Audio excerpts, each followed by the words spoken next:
After setting up a quick rough mix of all the raw tracks in a song, a common approach to applying EQ that many engineers and mixers use is to start off with individual tracks, soloing and EQing each one in turn, so each track sounds the way they want it to separately at first. Then they start blending the tracks together and making further tweaks and adjustments to the EQs until everything sounds good in full context.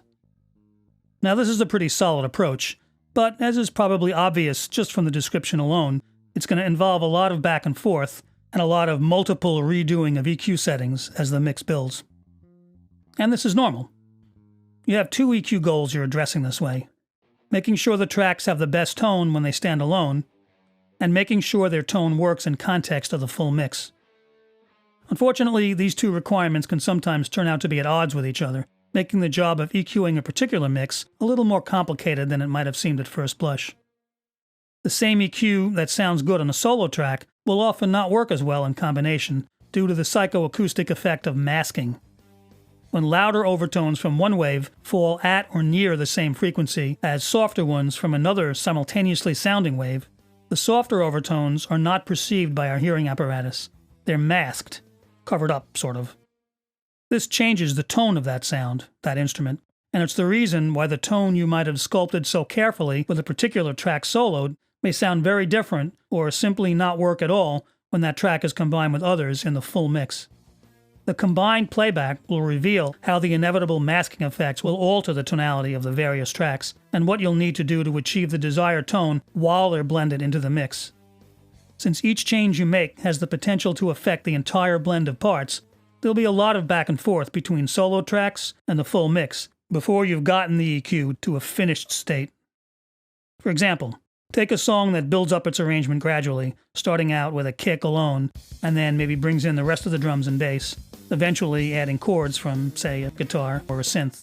So the mixer may pull up each track, soloed, and EQ them one by one, using his taste and judgment as to what constitutes a good tone for this song and style. Maybe a nice round kick, a deep bass,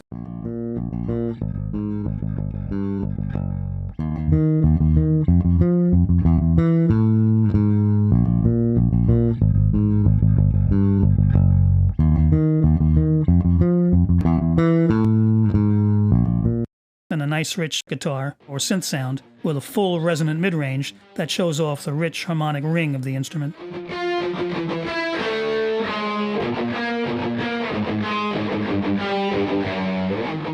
The mixer may spend a fair bit of time massaging each track until it's just right, but then when the tracks are all combined, those same EQ choices might not work so well.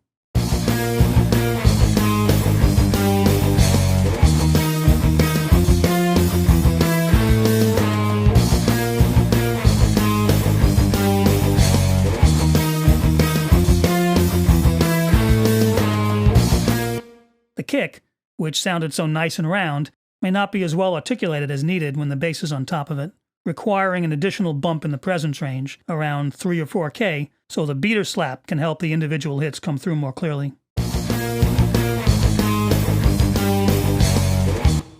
The bass and kick together might end up making the low end too boomy in the overall mix. Plus, the deep bass may turn into an indistinct rumble with guitar or synth chords on top of it. This may require a rethinking of the bass EQ. If the bass and kick had both been EQ'd for maximum thump, maybe the bass should instead be given a boost around 200 to 250 Hz for a punchier quality.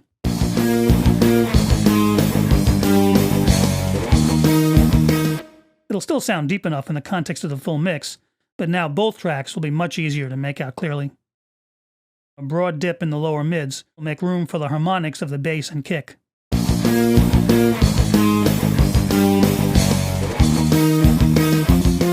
Then, if the chords or rhythmic figures are not coming through clearly enough, a gentle boost in the upper mids, maybe around 3K to 6K or so, might add a little presence and detail.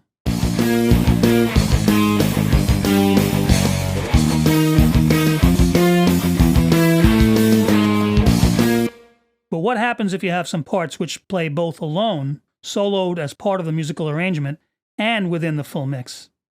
The EQ that works in the full mix may not sound good when that instrument is heard alone. too thin or brittle, even though it sounds fine in the larger context. Well, you could try for a compromise EQ setting, but a better solution might be to have subtly different EQ in different sections of the song as needed. Sometimes I do this by breaking the part into 2 tracks, one EQ'd and processed for the solo sections, and the other for its use in the overall mix. This could also be accomplished with automation of either the EQ parameters, or simply by automating the bypass buttons of 2 EQs set up for the different requirements. So as you're going through the inevitable dance, the back and forth EQing between soloed and mixed tracks, keep in mind that the EQ won't really be done until the entire mix is finished, and the tone of all the parts sounds good all the way through.